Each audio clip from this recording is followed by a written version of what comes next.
Hello, hello, hello, hello. Hello.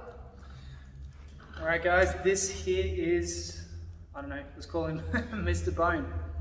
And we are quickly going to look at the anatomy of a Americana. Cool. A few things just to kind of understand what we're doing here. This here is the front of the rib cage, as you can see. This here is someone's upper back. This here is actually your shoulder joint, which we're going to talk about soon.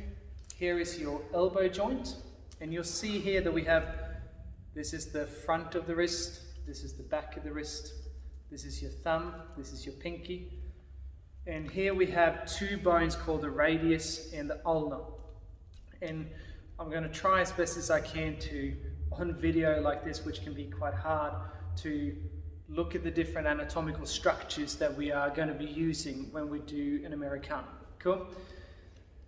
What we have to remember, if you do an Americana from whatever position, it is actually an elbow lock and a wrist lock before it is a shoulder lock. Cool? And the reason for that has to do with how these structures are actually created. And we're going to go through some concepts to help you improve those submissions.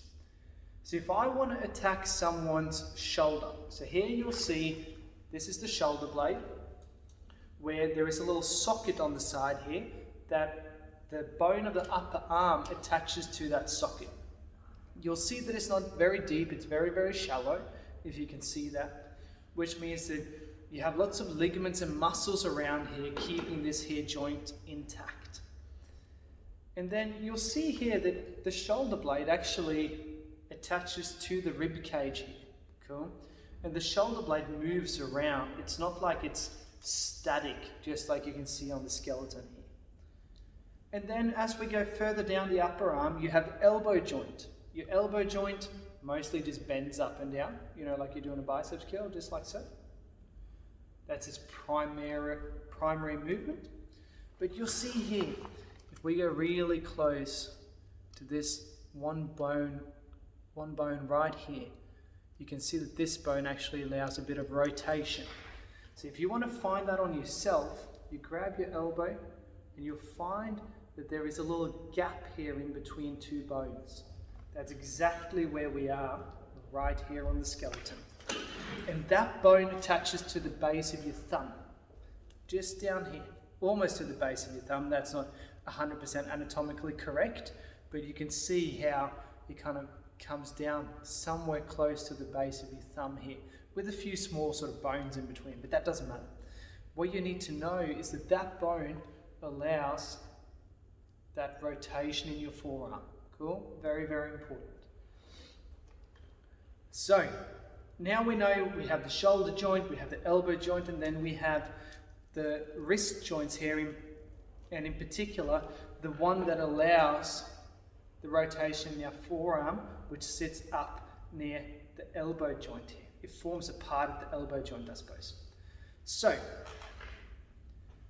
when we want to attack the shoulder, we therefore need to control the joint below and the joint above. So in this case, we have to control the rib cage and the movement of the shoulder blade and the elbow so that we can attack the shoulder. And if we want to attack the elbow, we then need to control the wrist. In this case, taking away the ability to rotate, and we need to control the shoulder. That's always going to be the case. So if I want to attack the ankle, I need to control the knee and the hip so the person can't rotate out. Cool? If I want to attack the heel, I need to control the joints inside the foot and the knee and the hip so that I can attack the heel. Here, if I want to do an Americana and I want to attack the elbow and the wrist primarily, I need to remove the ability to rotate, and I need to also control the shoulder so that I get maximum pressure on the elbow alongside later on the shoulder. Cool? So, when we set up for an Americana, let's say that we're here in this position here, and then we apply our figure 4 grip, and then we're starting to apply pressure in this direction. So we go, what actually happens is that we go down, and then we go lift the elbow up. But what I want to draw your attention to is what we need to do with this forearm, because we said that the forearm can rotate. So unless we take that rotation away from the forearm, we're not going to apply maximum pressure, and the person can easily escape a lot faster. So when we have that figure 4 grip and we're starting to apply pressure here, the hand that's controlling this wrist needs to rotate that arm as much as possible. Then the other hand that's securing that grip then needs to secure your own wrist and then start slowly pulling the arm down. When we do that, and it's hard to show you the actual submission here, but when you start understanding these principles, you're barely going to have to move their elbow, because you have a lot of good control of the torso, which controls the shoulder, which locks the elbow in, and then we focus our control on the wrist itself.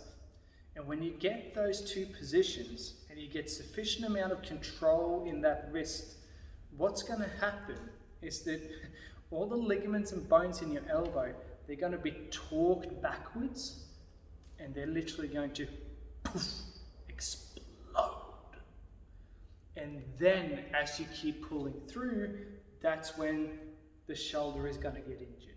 Cool? So I think a really telltale sign of a brilliantly done Americana is that people feel it mostly in their elbow and further down into their forearm than the shoulder. If you get wrist, elbow, and shoulder, fantastic. But just talking purely anatomically, which doesn't always pan out, but if you want to maximize your submissions and keep them really clean, we want to make sure that we control the torso and the shoulder blade, and then we want to control the complete opposite side of the elbow, which is down at the wrist, and we want to make sure that we rotate this bone here that attaches to your thumb as far as we can outwards in this position. So instead of having it here, I want to rotate out like that as much as possible, and then lift the elbow forwards. When you do that with sufficient amounts of pressure, that elbow is really, it's going to be real gnarly, like really gnarly. Cool? That's it, guys. That's the anatomy of an Americana.